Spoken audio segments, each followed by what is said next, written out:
She's not your groove or jam, I guess. Or we could it's actually. It's almost too eclectic for my taste half the time. But I think she's cool and fearless, and I like her as a person. Right, because we got to know each other really well at the Blue Lagoon that day.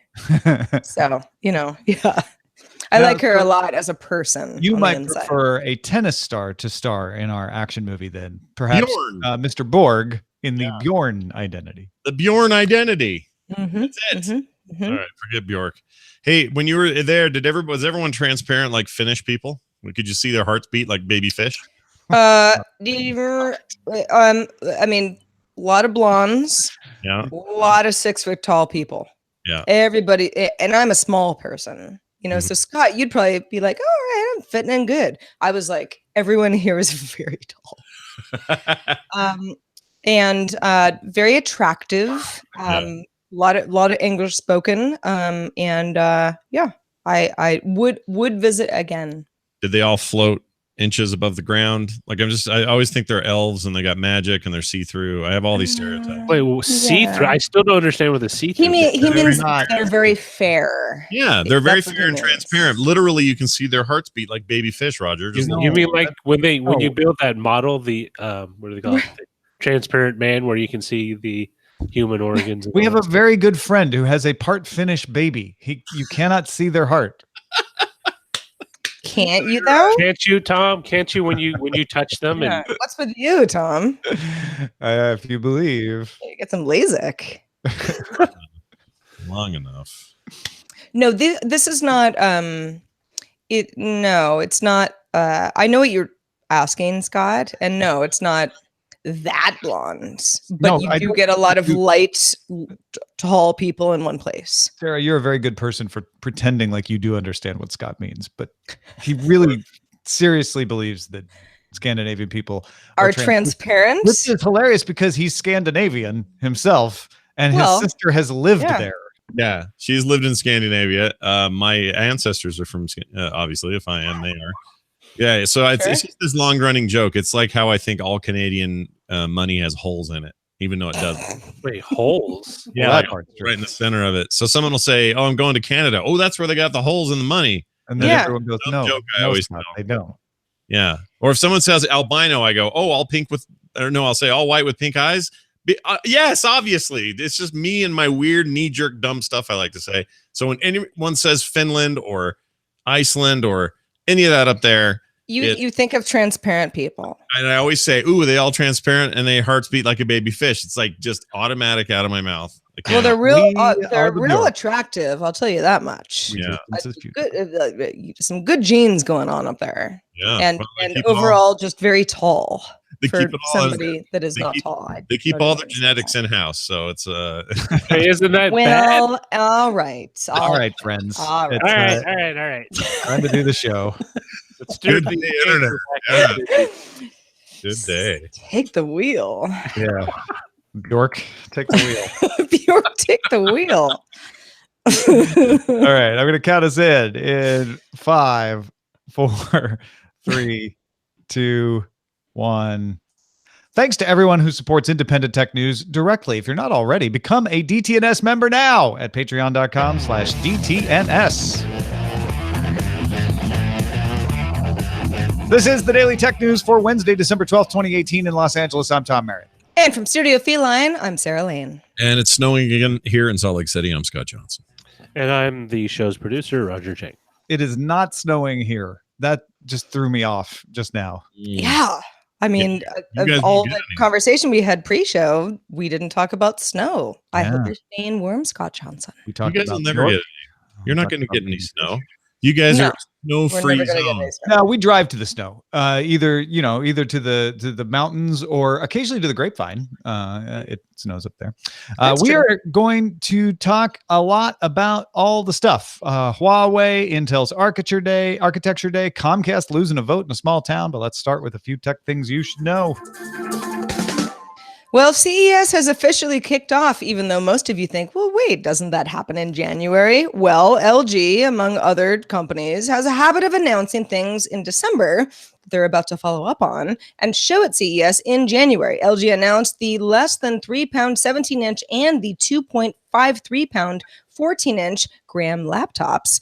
Only the 17-inch model, though, has a price, and that price is $1,699. Wow, back to 17-inch notebooks. ZeniMax Media says it's agreed to settle litigation against Facebook, Oculus, and individual executives, or executive, more importantly, for alleged misappropriation of VR technology. ZeniMax launched the suit in 2014 after id Software co-founder John Carmack joined Oculus as CTO. Their claim is he maybe took some VR stuff with him. Well, they're not claiming it anymore, I guess. But now they can't. Yeah. The US FCC voted 3-1 to classify text messages as an information service like the internet or cable TV, not a telecommunications service like your phone. The vote means that carriers can now block spam and robocall text messages without worrying. They were blocking them before, but now they don't have to worry about violating common carrier concerns. The FCC says the decision pertains to bulk messaging, not individuals. Carriers in the US may now block bulk messages from any organization for pretty much any reason. They say they're only going to do it to block spam. NamePros reports that Google has transferred the duck.com domain to the search engine DuckDuckGo. Google got the name when it acquired On2 Technologies back in 2010. Hey, real quick about those ducks. I own newduck.com. I wonder if anyone wants to, it's for sale or I should do something with it. Is it NEW or NU? NEW duck.com, like a new duck. You should talk to DuckDuckGo and do like a solid, because they're the privacy protecting search engine, and say, hey, I'd like to help you out. Yeah. Or I make a website where I draw a new duck every day. That's what I'm thinking about doing. Or that. Oh, you could also do that. Back into the mind of Scott Johnson. I mean, you dangled it out there like you're going to give it to DuckDuckGo, and then you pull it back with that great idea. That's right. Let's talk a little bit more about Epic's. Epic's in the giving mood, Scott. You should take a tip from them. Yeah, and Epic's all over the news lately with all their weird stuff they got going on. Well, there's more. Epic announced a free online services SDK that offers cross-platform login, friends, presence, profile, and entitlements across PC, Mac, iOS, Android, PlayStation, Xbox, and Switch. In other words, every platform ever. It will launch on PC in Q2 or Q3, with other platforms to be added throughout the year. Support for user-generated content, enhanced social features, anti-cheat stuff, and more are also planned to come with it. It will launch with Unreal Engine and Unity integration, as well as work on top of AWS, with support for Google Cloud Platform planned. This is actually kind of a big deal and is completely fitting with a philosophy they had previously to this, just applied to Fortnite, which is the game that has suddenly given them such notoriety and such power in the industry. But that game was all about, we want this to be playable everywhere, and we want your account to be usable everywhere, and caused some controversy on PlayStation, and PlayStation blinked, and so they got it over there, and it's on the Switch, it's on the phone, and it's the same account everywhere. And this just feels like that philosophy writ large and inserted into their already top-selling industry standard engine, as well as integration into the big runner-up, which is Unity. It's a big deal, actually. Yeah. It's huge for games. Yeah, you're calling it a philosophy, and I get why you're saying that, because it is part of Epic's philosophy. But it is taking that platform. It's taking the platform they developed from Fortnite and saying, hey, wouldn't everybody else like to use this? Here. Yeah. Now you can. Yeah, they took a philosophy. I mean, I'm not saying this is the process. It's not just the philosophy, I guess is what I'm saying. It's the entire technology. Yeah, it is the physical manifestation. Yeah. Of philosophy, and it's great because I think the gaming world is headed this direction. Generally speaking, I also think it'd be great if we had to be less dependent on platforms having to come up with solutions, and more the game developers having more standards to work with. Then you're not relying on Sony's thing or Nintendo's terrible online services or Microsoft's good online service compared to somebody else. Like, it's just a way to tighten it up, put the control in the publishers and developers' hands. I think this is awesome. Yeah, and a great way to sell more engines too. Still will require the platforms to go along. So Sony could still block people who are using this SDK. It doesn't ensure you'll get to the platform, but it says if they let you on, then this will make it easy. Yep. Sources tell Bloomberg that as early as the spring, meaning spring 2019, Apple will announce the relaunch of Texture as a premium service in the iOS News app, offering unlimited access to around 200 magazines as a monthly subscription price. Apple's reportedly trying to convince the Wall Street Journal and the New York Times to join the service. And that might be advantageous for both because magazine ad sales are expected to drop more than 10% in 2018.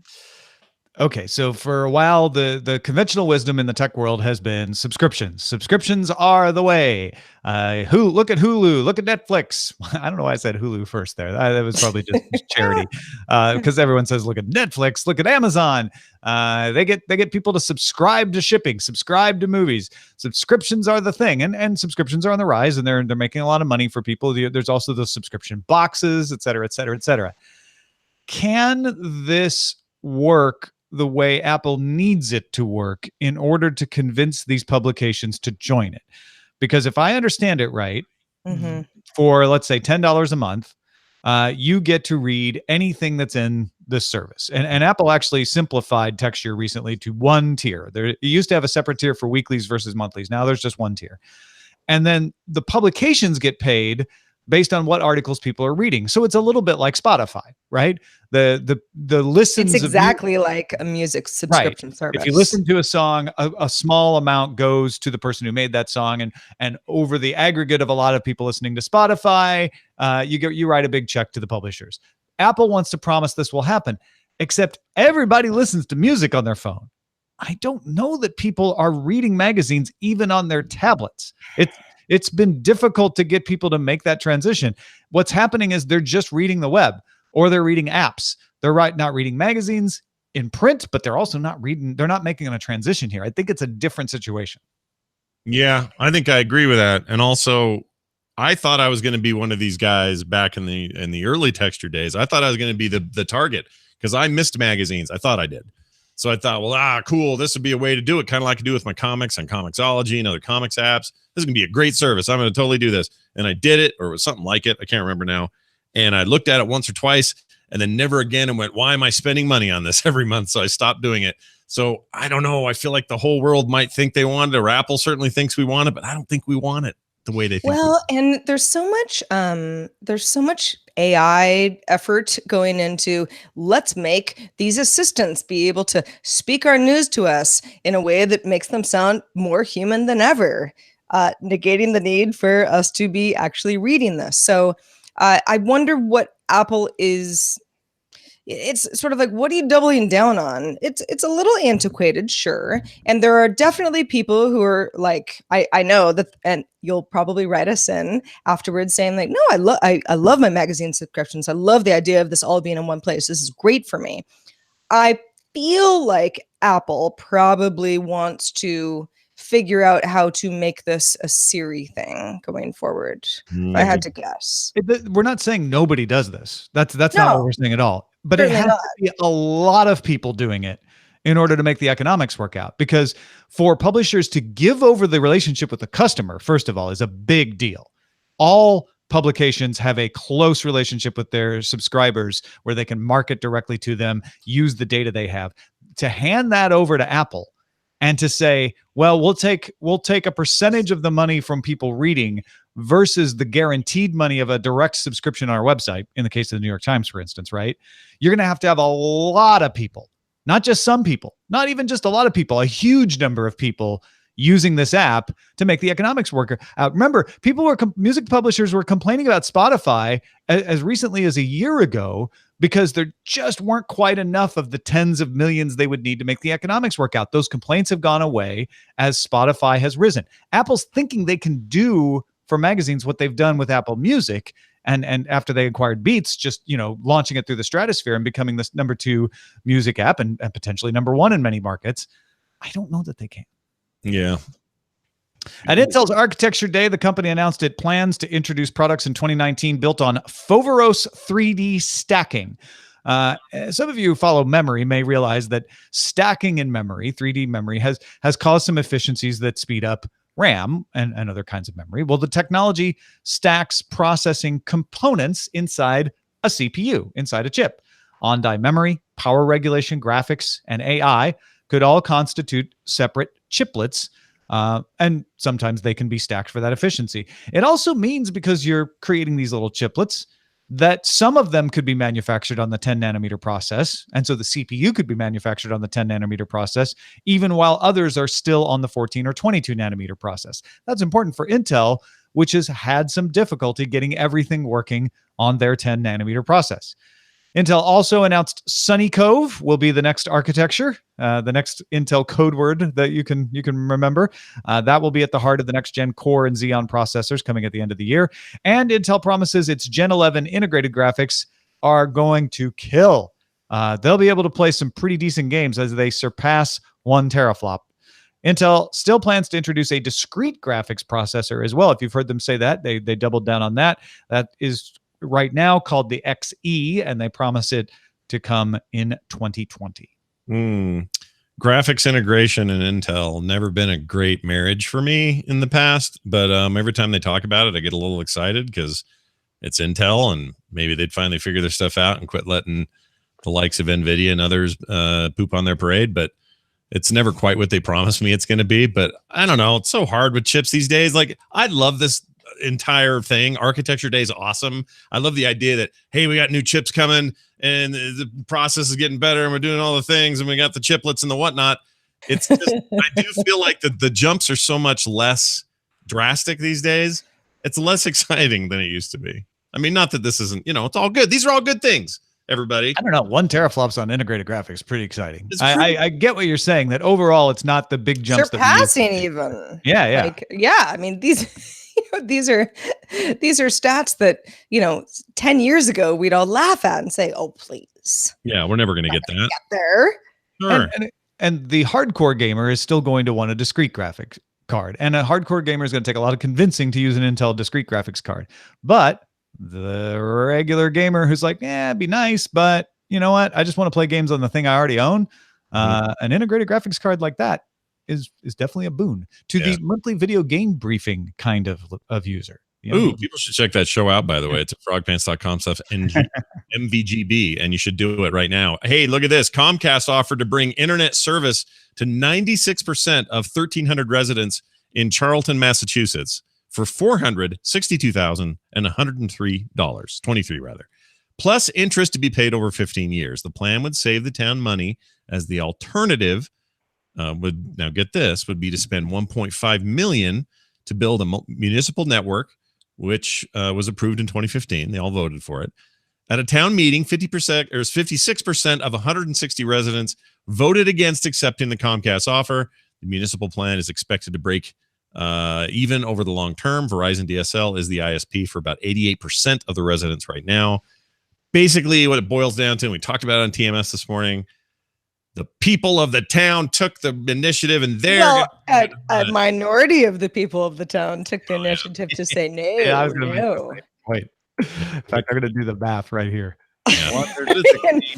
Times 0.56. That's 89.6 people of the 1,300 that would be covered said and just barely half. Yeah. So 7% of the town determined the fate. It's probably a topic for another type of show.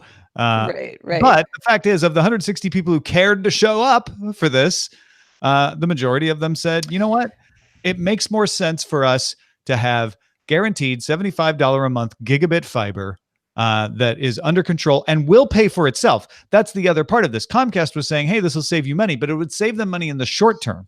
In the long term, it will prevent taxes from being needed for this, because once it's built, and the town will actually make money off of it. Also, no data caps, guaranteed accessibility. Since the town's doing it, they're not going to have a concern about where to roll it out. They're going to roll it out to the whole town.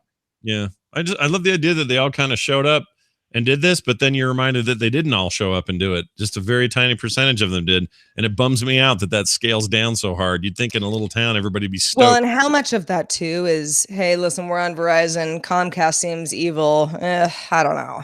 We don't want to switch at this point. Yeah, some of that. But I mean, I don't know. I think in the long run, despite the fact that it's going to cost them a little bit more in the short term, less in the long run, and it's theirs to control. As I said on this morning's segment with Tom, I think that's just better. If I was in this small town, that's what I'd want. I'd want that kind of control, even if, it's not really control, but it's municipal. You kind of own it as a citizen by making this decision. Your taxes are going to pay for things.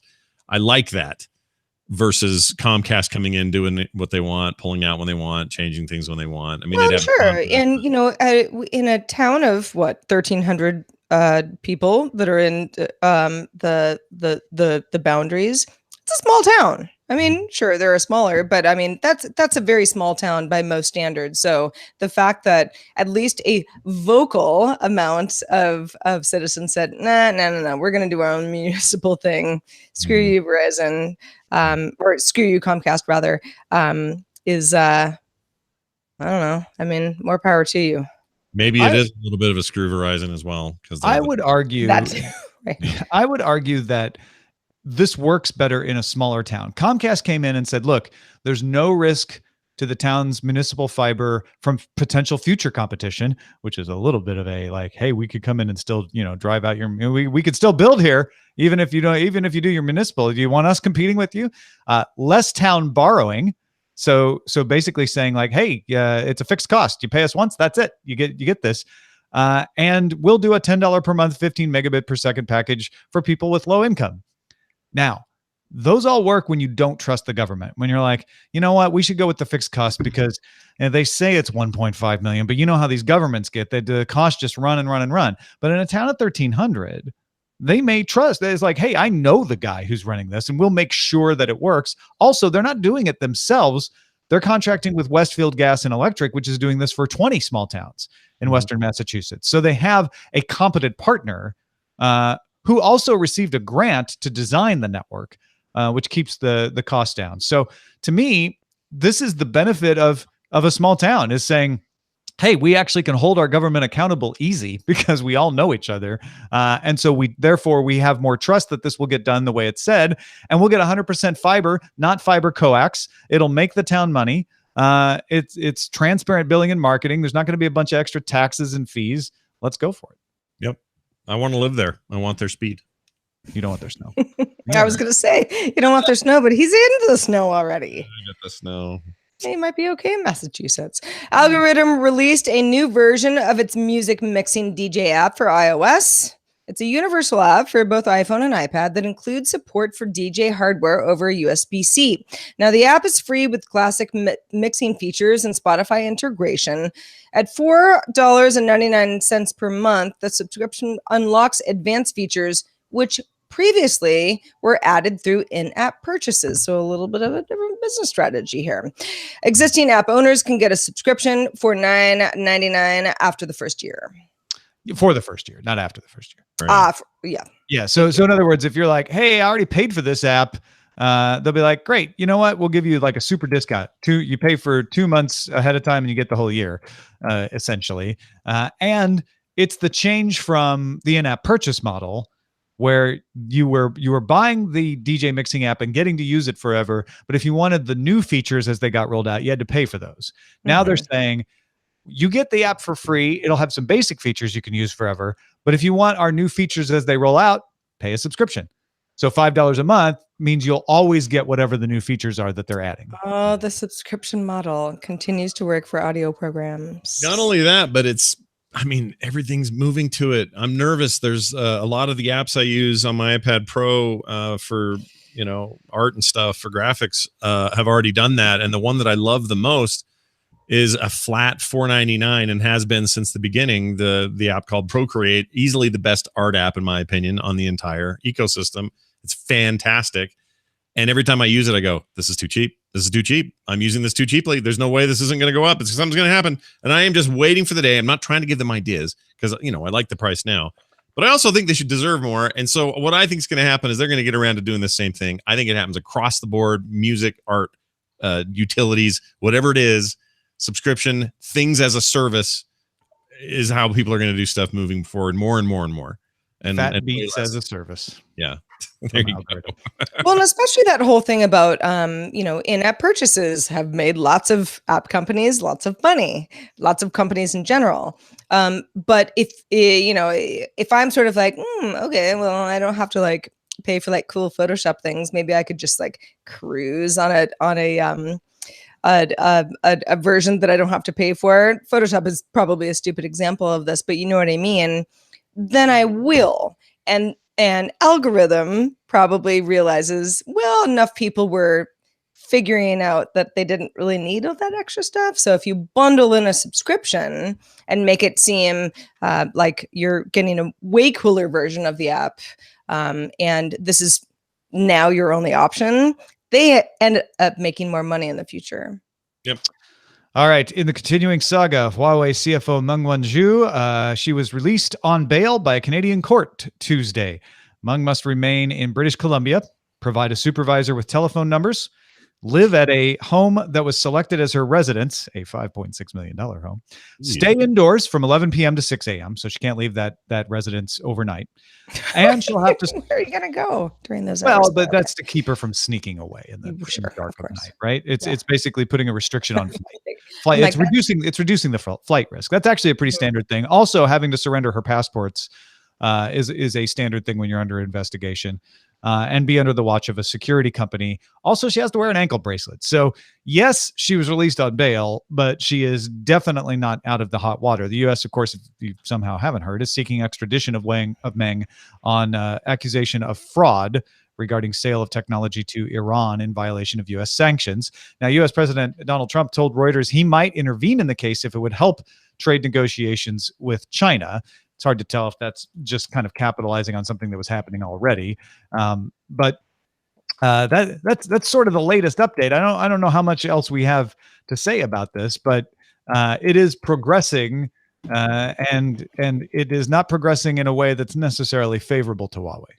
Yeah, what strikes me about it is it's without being, I don't want to be too sensational here, but it has kind of a dystopic flavor to it. The idea that rightly or wrongly, a CEO, or in this case a CFO, but a big wig at some big international company is detained in this way. It feels weird and futury, and I don't know if my cyberpunk future is around the corner or not. It's something about it. This is an unusual situation, right? There are a lot of days where we do Daily Tech News Show where I look at stories and go, this is being clickbait marketed as unusual, but it's not. And that is the norm. This is unusual. You do not see the chief financial officer of a major corporation arrested and put on bail with an ankle bracelet. Like that's especially from a country that's not involved in the dispute. This is a dispute between the United States and China. The reason, in my opinion, this is just my opinion, this usually doesn't happen is because everybody knows where they should and shouldn't go. The big companies have enough leverage over countries that they know they can pass freely. And if they feel like that leverage may be threatened, they don't go there. So this was a miscalculation on the part of Wenzhou. Meng Wenzhou thought she could travel safely through Vancouver Airport, and she miscalculated. She did not expect Canada to come in on the side of the U.S. in this particular situation, and they did. Especially since Canada and the U.S., and actually most of the Americas, has an extradition treaty with the U.S. So the request, if they went by the book and the U.S. Justice Department went by the book and filled everything out, I mean, they would honor that request unless there were some mitigating circumstances that would disallow it. And that's what I think Huawei thought was, this is not a valid claim. It's going to be determined that it needs more evidence, and by that time I'll have made my flight back to China. Right. Yeah. The whole thing, again, like I don't know how this ends. On the one hand, I'll intervene maybe because it'll help trade relations. But at the same time, certainly we're taking a much harder line against Iran stuff right now. So why would we do that? Because it would seem to go counter to that. Like, I don't know if there's a good answer to any of this. It feels like, I mean, you're trying to look for an answer in a very complex geopolitical context. Yeah. And one of the things I will say is stuff like this has happened before, but as Tom said, it's not a regular thing, right? Whether it's Pinochet when he was planning to travel to Europe, and a Spanish court said, like, as soon as he puts his foot in the EU country, he gets arrested. He said, all right, I'm not going to go that way. So, I mean, for a lot of individuals who are in a similar circumstance, like Tom has suggested, they have like, okay, not going to go through there because the risk is too great that I might fall afoul of the local jurisdiction and be arrested and then hauled before, another country that had an extradition treaty with that nation. Mm-hmm. Yeah, I mean, the way this plays out is if nothing else happens, Meng gets extradited. It looks like that's likely, and is transported to the United States. And the United States then puts her on trial. And she is on trial for being on the board of a company that violated Iranian sanctions, while that company had a relationship with Huawei. And the point of contention seems like it will be, did that company really just act as a subsidiary of Huawei, or was it acting on its own? If the court says, no, that subsidiary was separate, then you've got a different situation, and that company is already wound down and it didn't do anything. But if it's part of Huawei, then you've got a different situation in the court, because Meng, being the CFO of Huawei, now is responsible for this action of this other company. So that's what it's going to turn on. The whole thing is going to go away before it gets to that case, because whether this is part of trade negotiations or not, it is definitely up for negotiation. And the United States will use it to get something out of China. At least that, again, is my opinion. Yeah, I think you're probably right. Folks, if you want to get all the tech headlines each day in about 5 minutes, subscribe to dailytechheadlines.com.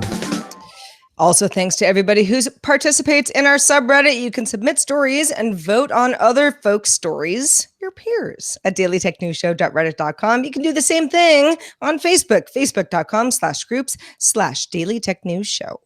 Hey, is that the mailbag? Oh, it is, Tom. Kind of funny that you saw that there. Matt, who has been a patron since 2018. So thank you, Matt, for being a patron this year, says, greetings from toasty and traffic slammed India. I'm here on business in a Western state and found this ad on the front page of the local paper and was fascinated.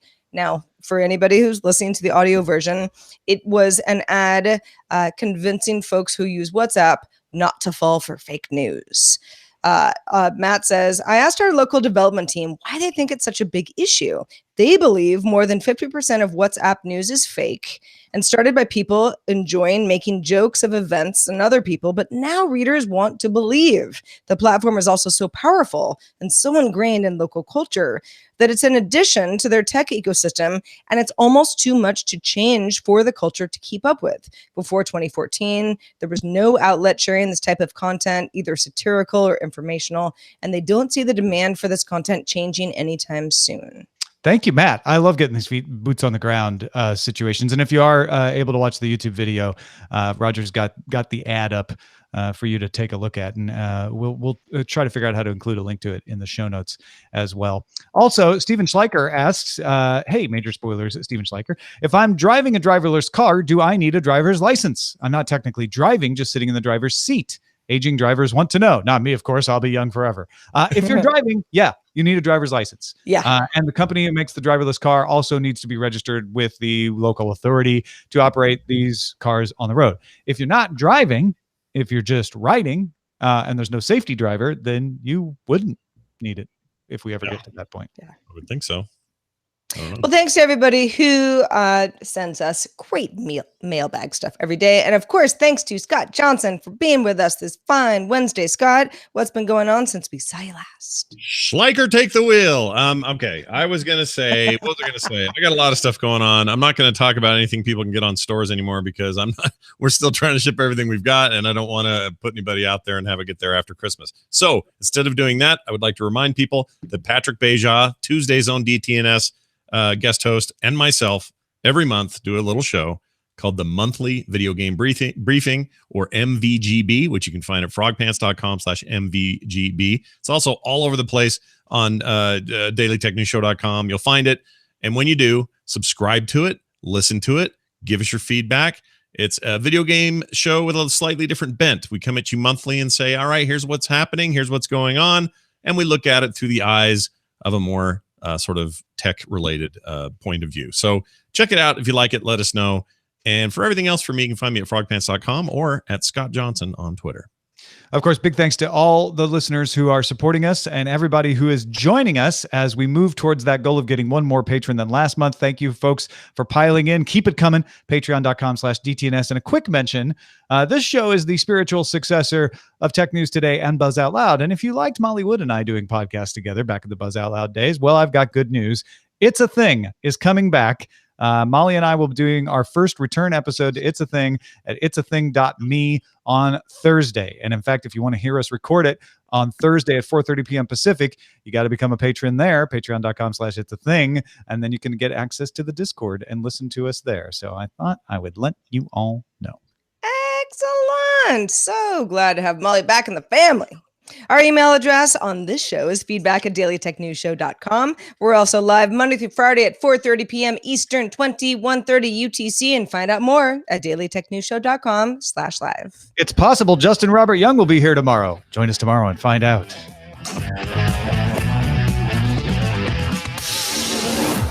This show is part of the Frog Pants Network. Get more at frogpants.com. Diamond Club hopes you have enjoyed this program. Whew, covered a lot of ground there. Yeah. Good show, guys. Good show. Good show. Way to show up. I meant to throw in there a comment about how the CEO being or CFO being detained. Could it happen in the future where Tim Cook is visiting Foxconn factories and the Chinese government decides, we don't like what he did 3 years ago with that one deal, and it violates whatever we're thinking. They already kind of do that. Not with Tim Cook, they don't. Not with Tim Cook, but with I think what Scott's saying is it would be getting the CFO of Huawei is at the level of getting the CFO of Apple. So not Tim Cook, but Phil Schiller. Yeah, that's true. I forgot about that. Oh well. I don't know. Just feels dystopic to me. And I mean, I didn't want to go, too much into like the haha aspect of it because it is a big deal. But I'm like, $5 million home in Vancouver. I mean, it is kind of. You don't have to leave the house between the times of night that I would be sleeping. Wait a minute. It's not that you don't have to leave the house. Great. You can't leave the house. No. I like the way you think about it. Like, wow, I have a good excuse to stay home. That's awesome. Yeah. Give me an ankle bracelet. Careful what you wish. And I'll get comfy. Yeah, I mean, so there is an aspect, and I know a lot of people, especially if you've been in prison or had family in prison, will disabuse anyone else of this notion. But there's some people like, prison sounds great, right? All my meals paid for. Prison sounds great, but no, exactly. Prison is not great, but here's where you get like all of the perks with none of the downsides. Right. Yeah. Home prison. Well, I shouldn't say none of the downsides. You don't have freedom of movement. So there for sure downsides, of course. Yeah, of course. And not to diminish the fact that this is a big deal to anybody with the stature of Ms. Meng, but I'd like to hang out in her palatial estate. Mm-hmm. Put an ankle bracelet on me. It's fine. Let's order some Postmates. Yeah, I'm sure there's a lot of creature comforts in a 5.6. Do you think there are any Swarovski crystals on that ankle bracelet? Yes. Well, that's a good question. I think there probably aren't. But whatevs. But I want there to be. It's a DG ankle bracelet. Where is that? That's my guess. Sure. Sorry, Ms. Meng. I don't. No, here's the difference. Just to go back to what Scott was saying earlier, like it made me think, okay, what would it take for this to happen in reverse, right? That's always a good exercise in understanding anything. It would take China continually accusing Apple of breaking the law, because the United States has had a steady drumbeat about Huawei for a while, right? That's not a surprise that Huawei is under the gun from the United States. Right. China has not been beating the drum as hard regarding Apple, but they have accused Apple of some consumer issues, some consumer rights violations. So if that suddenly stepped up and they were saying it was worse consumer protection violations, or it was factory worker fraud, factory worker violations that they were directly responsible. If you started to hear that kind of rhetoric coming, and then I guess maybe Phil Schiller visits Vietnam, where he's touring a factory that's going to start creating iPhones, and as he's changing planes in Vietnam, gets arrested by the Vietnamese authorities and put on trial for extradition to China. That would be sort of the parallel situation here. Yeah, or what you do is you see China turn their eye of Sauron at their former arch enemy, South Korea, where they've had conflicts for centuries. Oh, you can do it to Samsung. And they go, ooh, Samsung, this is, and then it becomes just one of our allies. It's a little less harsh. So, Samsung just announced they are shutting down one of their 2 factories in China. They're attributing it to slowing sales of handsets in China, which is absolutely happening to Samsung there. But yeah.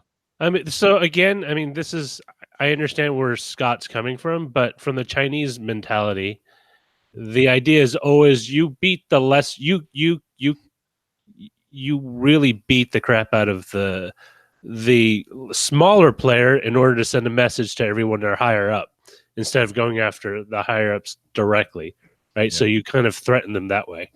So it's really just kind of a cultural mindset. For example, one of Canada's ex-diplomats who's actually working in China currently as for an NGO organization was arrested, or I shouldn't say arrested, detained. What are we? This is really good stuff, Roger, and I hesitate to interrupt you, but I so Google says to DuckDuckGo away, or get out the vote for municipal cable. Where's the other one? Algorithm as a service. Algorithm. Well, that was the name of the app. Name of the company. Yeah. Oh. All right. Not Al Gore.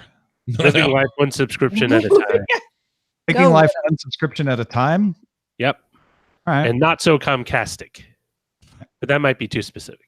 How about just one subscription at a time? I like one subscription. It reminds me of a sitcom I used to watch. One subscription at a time. Yep. Who is in One Day at a Time? Mackenzie Phillips. Oh yeah. Right. John Ritter. Wait, he was in that? That was Three's Company. Sorry. Okay, it's like wait a minute. John Ritter. No, John Ritter was in Three's Company. Who was Schneider? You guys think of Schneider? The guy who played Schneider. I don't know his name, but it was Eddie Van Halen's wife, Valerie Bertinelli.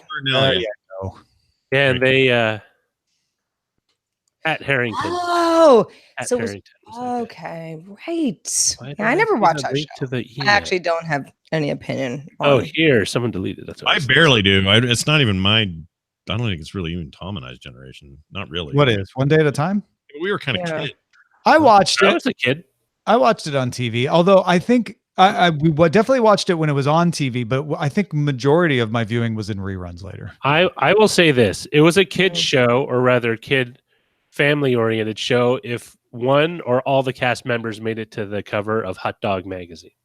Yeah, but Hot Dog or Dynamite. Schneider was like all dirty and pervy and stuff. There's no way. Yeah, but when you're a kid, he just looks like the goofball superintendent of your, apartment complex. Yeah, but he made himself seem like the guy you'd want to avoid at all costs in the dark and never see him at night. Yeah, but Stranger Danger came around in the late 80s, mid to late 80s. And that show was early 80s. It was not a concern back then. That show was late 70s. Yeah. That was not 80s. Yeah, but it's the 80s when I'm watching it as a kid because I was watching 80s. Because it's reruns. Yeah. Reruns, yeah. That's true. And isn't there's a Netflix reboot or something going on? Yes. Yeah, well, it's not a reboot. It's sort of a reimagining. So it's a Hispanic family to all different characters, but the same premise, same general idea. Is there a rapey guy named Schneider or no? You really don't like Schneider. I never thought of Schneider as bad as you do. Wow. Yeah, I just thought he was just kind of a cantankerous. Yeah, see, I never watched the show. Like, what did he do? He'd come up to the door. Valerie Bertinelli'd open the door and he'd go, "Hey, baby, something, dubba dubba dub." I'm like, dude, you're just like the handyman around here. What are you doing? He was always making moves. I don't like him. Oh, yeah. He was flirty. I don't He feel was like he was dirty though. My take on flirty Schneider and was, dirty are the Venn diagram in is 1977. That Venn diagram was a little different, I think. My take on Schneider as a kid was always that he looked like a guy I shouldn't like, but then once you got to know him, you realized he was a good guy, and all of that was just talk. He's just a good guy. It Just helps you locker room learn talk. to trust weird-looking strangers. Yeah, it's locker room. It's funny you mentioned, I think it was you, Roger, or maybe it was you, Scott, stranger danger. I remember like my parents, going through the whole thing with me. Like if anyone ever offers you candy and says like, your mom is hurt, you have to come with me. Like there were all these things that happened, but stranger danger was not a thing. That was like something that was coined after I was like probably in high school already. When I hear the word stranger danger, I immediately think of Roger because he's the person I hear say it. What? It was Roger. Well, which is like, I mean, that's a good thing to, teach kids. And we all kind of got taught that, but like that just was not a term. You did not hear anything. I didn't know the phrase until much later. No, it was a thing that they came up with, and they made a bunch of like after school programs when I was in high school. I remember those. But also, I was at the height of the latchkey kid era. So, like, I was the kid that went to school, walked to school, and walked back to school by myself. Yeah, had to let myself in, and didn't burn down the stove as I popped open a can of Campbell's soup to eat. I had a key to the house. It was exciting. It was exciting initially. Then I lost the key a couple of times. We had Dinty Moore, not Campbell's, but yeah. Dinty Moore. We did too. We had Dinty Moore and Western Family. That was the other one. Western Family. We never had that one. Well, we had to be in the West, I guess. Yeah, I guess so. You called your mayonnaise best foods too. Yeah, it is the best foods. Listen, would you rather have just Hellmann's? I can't. No, I can't even with you Hellmann's people. I can't. Wait, what? It's best foods. It's Hellmann's. Period. Well, hold on. How do you feel bring about out the Hellmann's and bring out the best? How do you feel like Justin's renegade Trump through the world anti Mayo? He's the anti Mayo. What do you think of that? I think he's missing out on a lot of fun in life. Is what I think. Yeah, I do too. However, when we're talking about mayonnaise, it's best foods. It's not Hellmann's. Hellmann's is for like weird people east of the Mississippi. Like who even knows? You mean normal people who want to refer to something by its actual name and not have a repetitive slogan? No, I understand. Yeah, bring out the best foods and have a redundant tagline. I didn't even really eat mayonnaise until high school. I didn't even have it in the house. Mayonnaise is wonderful. It gets a bad rap. I mean, no one's eating it with a spoon, for right? all. I agree with people that if you ate it with a spoon, it's disgusting. It's not the point. The point is, but that's not how you do it. Exactly. But that's how they portray it. That's how they're spinning their little anti-mayo message. Well, people who love mustard aren't eating mustard out of spoonfuls. They're putting it on things that, help it enhance the overall dish. Right. And I also like mustard. I like it all. I can't stand mustard. Hold on. This is an important point. Mr. Probaz says it's Hellmann's in Iowa, which is west of the Mississippi. Remember, it's best foods west of the Rockies. Most of the country calls it Hellmann's. Yeah, it's only west of the Rockies. Well, you know what? The best part calls it best food. Sometimes the most people are wrong. So it's fine. Exactly. Mm-hmm. So you're a small cadre of true believers. That's called the Electoral College. I was going to say, not to get too political, but sometimes. No, I don't have a problem with Hellmann's because I don't know if I've ever actually had Hellmann's. So it's the exact same thing. Do you like mayonnaise? Whatever. Oh no, Hellmann's.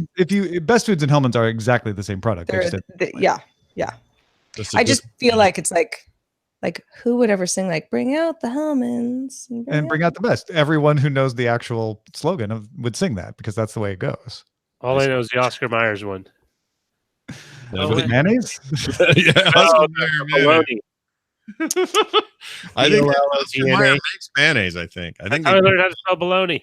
Oh, I wish there were some Oscar Mayer mayonnaise. That would be the weirdest thing I could be. I do remember, all kidding aside, reading the mayonnaise. I was a label reader. Okay, come at me. Fine. Hey, I still remember, am. I remember reading the mayonnaise label and seeing the little text that said known as best foods west of the Rockies and thinking, whoa, that would be so weird. Someday I want to go west of the Rockies and see their alternate universe mayonnaise where it's called best foods. Well, and I was like, hell, man, that seems like a very weird thing to name this wonderful mayonnaise. Mhm. That's true when you think about it that way. Hell, man, but it's delicious. Hell, man. Right. Still sounds great. Hella, man. Roger, as a mustard hater, there are so many different kinds of mustard. Like, sure, and I don't like any of them. Yellow mustard, okay, but then you've got some like spicy brown, and then you have your Grey Poupon. Yeah, John. That just sounds like expensive. I'm not going to eat it. No. I mean, they're not all expensive. I don't know. I love mustard. I don't understand. I just can't. I like there's the there's certain mustards I don't like that much. So maybe those are yours. Mustard is uncontroversial in my opinion. So it is odd that you don't like it. Yeah, I don't know why mustard is even an issue. Yeah, mustard should be. No, you're wrong. Really? Wrong. Well, but I want to know more about what kind of mustard Roger doesn't like, because I'm convinced that he like lots of other folks. You'll just have to wonder and take Roger's answer that he doesn't like any mustard. Audio folks, stick around. Maybe we'll find a mustard that Roger likes. Who knows?